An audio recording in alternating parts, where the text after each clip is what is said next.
네, 오늘 첫 번째 출연자를 만나보겠습니다. 이분은요, 어려서 손자만 귀히 여기는 할머니 때문에 오기가 생겼다고 합니다. 절대 남자에게 지지 않겠다는 일념으로요, 하루하루를 살았다고 해요. 그런 악착같고 투쟁적으로 살았던 이분. 결혼을 하고 아이를 낳았어도 그 끈질김은 변하지 않았다고 하는데요. 그렇게 강하고 빡빡하게 살았던 이분이요, 예수님을 만났습니다. 어떻게 변화되었는지 함께 만나보겠습니다. 춘천 한마음교회 정은희 자매님, 큰 박수로 모실게요.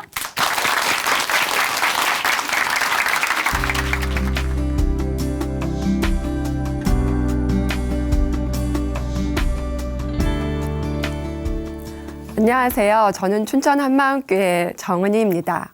저는 제 생각과 기준에 아니다 싶으면 제 뜻대로만 오기를 부리며 끝장을 보던 사람이었어요.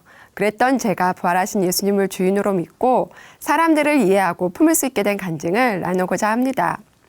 저는 이남이녀 중 둘째로 오빠가 있어요. 우리 할머니께서는 남아선호 사상이 있으셔서 오빠와 저를 심하게 편애하셨어요.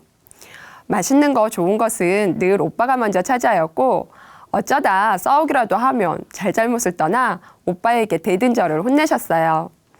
여자라서 차별을 받는 것 같아 저는 어떻게든 오빠를 이기려고 했어요. 그래서 여자애들이 하고 노는 소꿉놀이나 인형놀이보다는 주로 딱지치기와 구슬치기를 하며 놀았는데요. 한번 딱지를 치면 팔이 아파서 손을 들 수 없을 때까지 쳤고 해질녘이 되어 딱지를 한 자루씩 어깨에 메고 집으로 돌아오곤 했어요. 어쩌다 부모님께 꾸중을 들으면 같은 소리 두 번 듣지 않으려고 똑같은 잘못은 절대 반복하지 않았는데요. 저의 이런 성격을 가족들조차 어쩌지 못하셨어요. 할머니께서는 저를 보시며 앉은 자리에 풀도 안 나겠다 하셨고 아빠는 남자로서 너 같은 여자는 정말 싫다고 하셨어요. 제가 7살 때 일이었는데요. 윗집에 사는 작은 할아버지께서 은희는 소똥이나 먹어라 하시며 장난을 치신 거예요.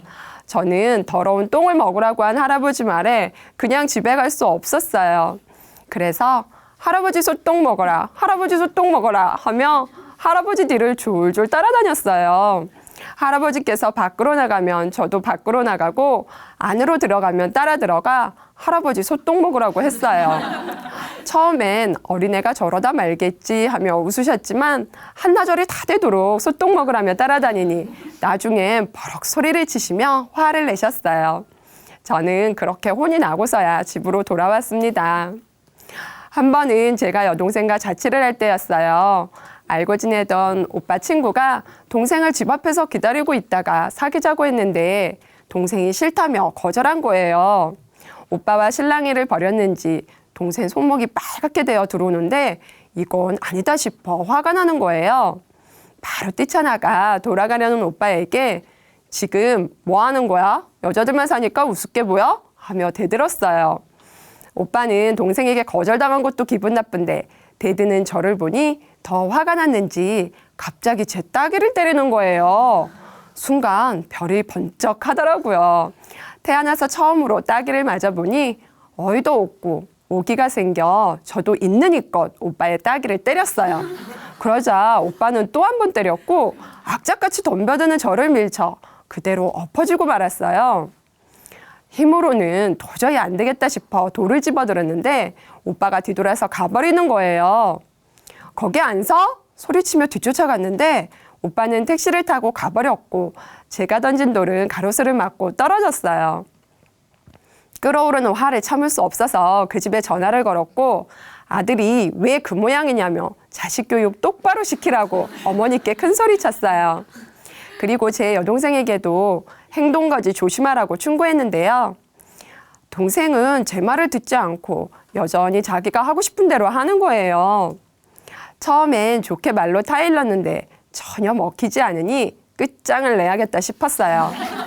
벼르고 있던 저는 밤늦게 술을 마시고 온 동생에게 인생 그렇게 살 거면 차라리 내가 보는 앞에서 죽어버리라겠어요. 제 성격을 알고 있던 동생은 제가 보는 앞에서 손목을 살짝 그었고 술 기운에도 아프다며 잘못했다고 빌었습니다. 그 무렵 저의 이런 성격을 전혀 모른 채 좋다고 따라다니던 남편과 결혼을 하게 되었어요. 술과 친구를 좋아한 남편은 거의 새벽에 들어올 때가 많았고 워낙 운동을 좋아하다 보니 축구에 모든 시간을 쏟아부었어요. 왜 결혼을 했나 싶은 생각에 남편과 자주 다투었는데요. 남편이 늦게 귀가하는 날에는 새벽 내내 잠도 안 자고 몇 수십 번이고 전화를 했어요.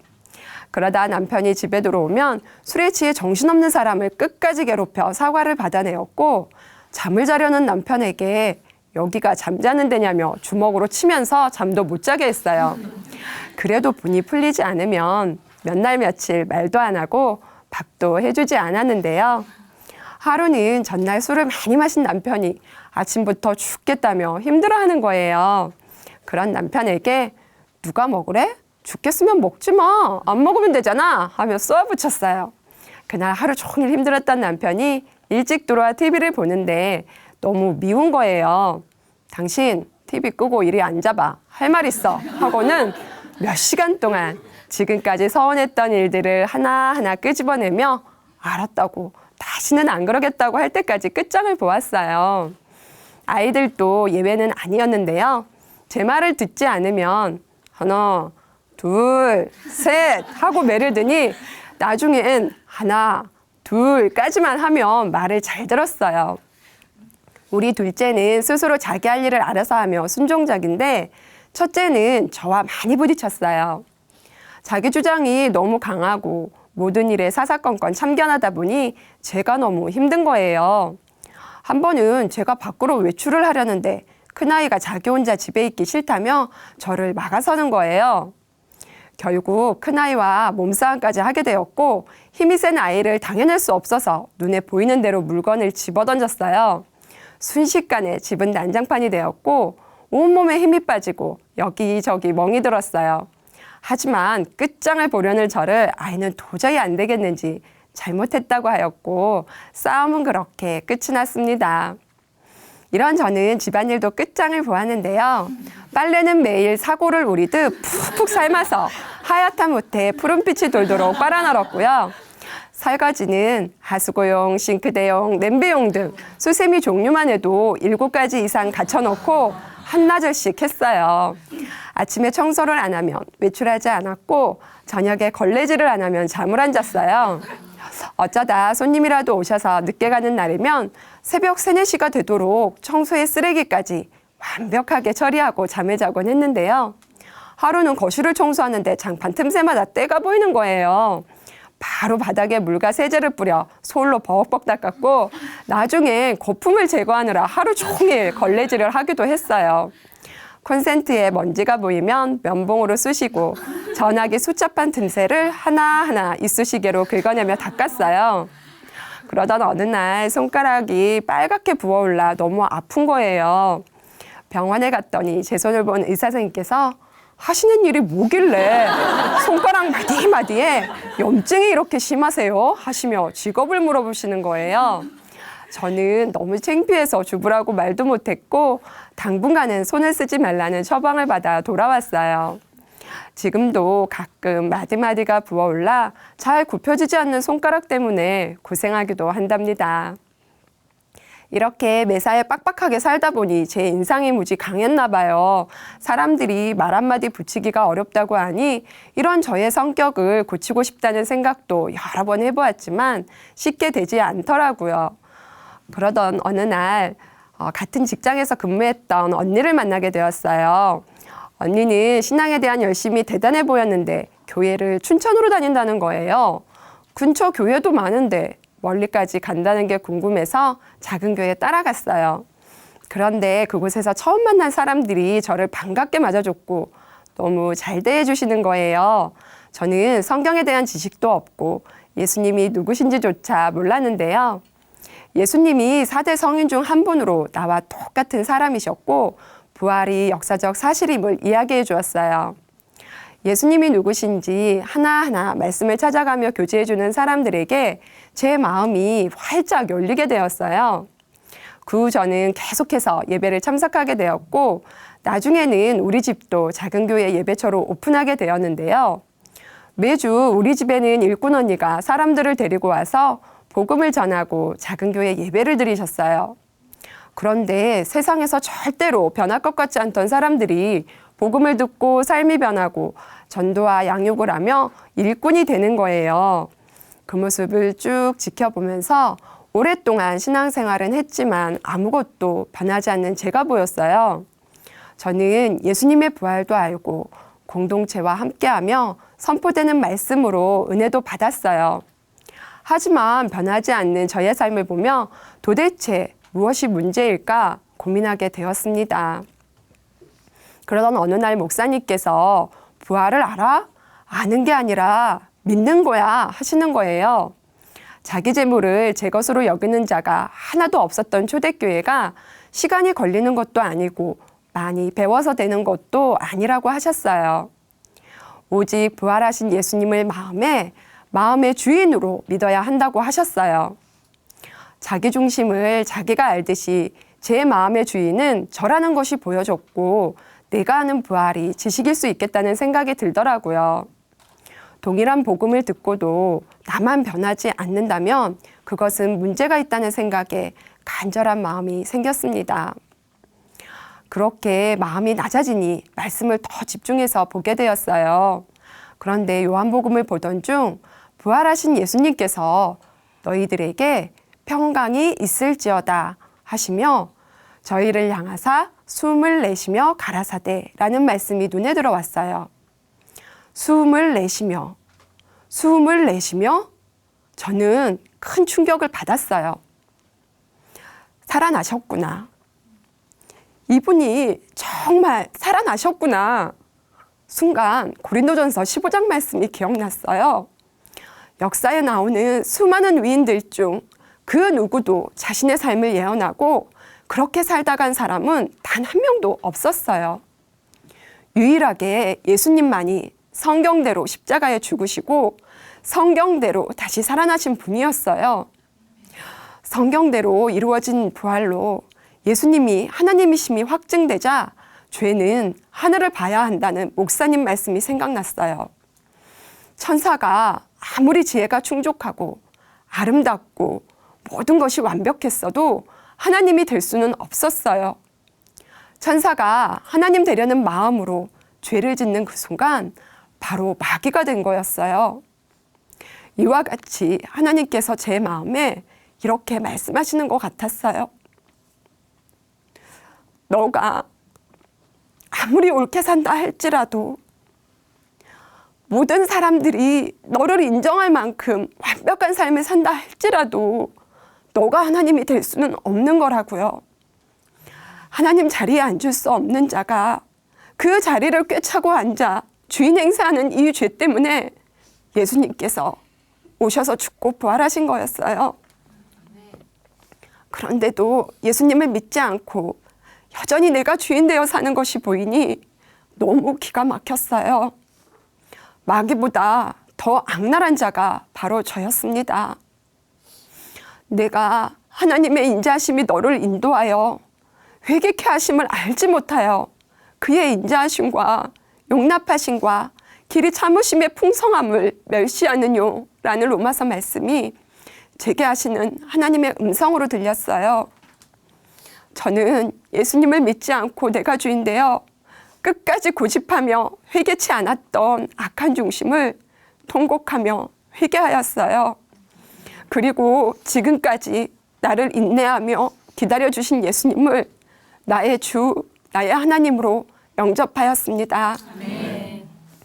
부활하신 예수님이 나의 주인이 되시니 이 세상에서 배운 가치관과 내 생각, 내 기준이 없어지고 오직 하나님의 말씀만이 제 삶의 기준이 되었어요. 말씀을 통해 보니 내가 옳다 여겼던 나의 기준이 이 세상에서 이 세상 임금 마귀에게서 배운 것이더라고요. 모두가 자신이 왕이 되어 자기만 옳다 주장하며 주인 되어 사는 이곳이 하나님 보시기에 바로 어둠이었습니다. 복음은 전능자께서 이 어둠에 오셔서 성경대로 죽으시고 부활하심으로 이미 다 이루어 주신 기쁜 소식이었는데요. 하늘나라 참장막에서 드려진 영원한 제사로 나의 죄뿐 아니라 오기로 살던 나의 옛사람이 영원히 끝장났더라고요. 그리고 예수님과 연합된 새 피조물은 너무나 깨끗하고 완벽한 존재라는 것에 정말 감격이 되었습니다. 이처럼 소경의 눈이 뜨이니 그동안 내 기준에 아니다 싶으면 끝장을 보던 나로 인해 가장 힘들었을 가족들에게 제일 미안했어요. 남편은 지금도 축구만 좋아라 하고 술도 여전한데요. 미운 마음이 없어지고 그동안 남편의 마음을 몰라줬던 것이 너무 미안한 거예요. 남편의 마음을 헤아려 주지 못해서 더 방황하나 싶으니 안쓰럽기까지 하더라고요. 저를 옆에서 지켜보며 힘들었을 남편에게 당신 대단한 사람이라고 했더니 남편은 쑥스러운지 그냥 웃는 거예요. 가끔씩 퇴근 후 만나게 되는 작은 교회 지체들이 불편했을 텐데 지금까지 한 번도 불평하지 않는 남편이 너무 고맙고 귀하게 보입니다. 그리고 저와 성격이 맞지 않아 힘들게 한다고 생각했던 큰아이에게도 사과했는데요. 엄마가 너의 마음을 몰라줘서 미안하다며 그동안 많이 힘들었지? 했더니 아이가 너무 힘들었어 하는 거예요. 앞으로 너의 마음을 이해하고 헤아리는 엄마가 되도록 노력할게 했더니 아이가 얼굴이 환해지며 웃는 거예요. 진작 이렇게 했어야 했는데 너무 미안하더라고요. 그날 기분 좋게 학교 가는 아이 모습이 정말 사랑스러웠습니다. 저는 요즘에 택시를 타거나 주변에 만나는 사람들에게 복음을 전하는데요. 잘 들어주시며 고맙다는 분도 계시지만 화를 내거나 비웃는 분도 계세요. 한 번은 택시 기사님께 복음을 전했는데 너무 화를 내시다가 제가 내릴 목적지를 지나쳐 버리신 거예요. 예전 같으면 오기로 끝장을 보려 덤볐겠지만 예수님이 주인이시잖아요.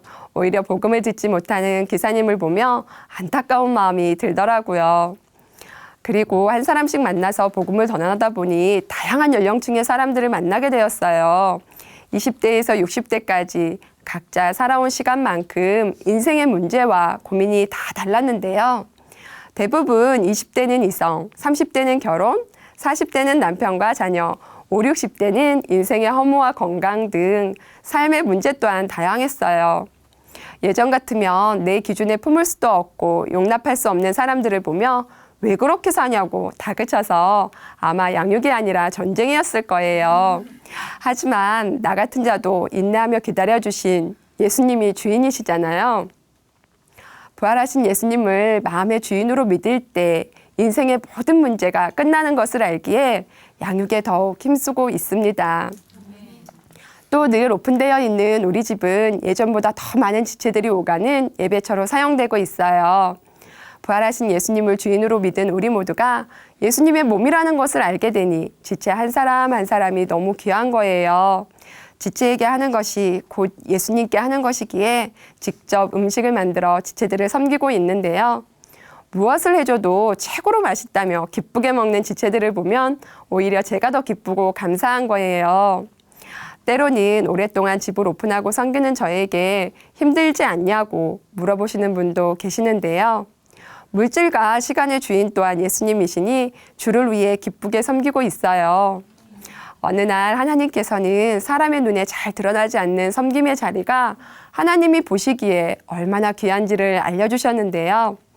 어렸을 적 연극에서 보았던 작은 나사못이 생각났어요. 건물을 지을 때 목재나 망치처럼 눈에 잘 띄는 재료도 귀하지만 그것을 연결해 줄 나사못이 없으면 건물은 지어질 수 없었어요.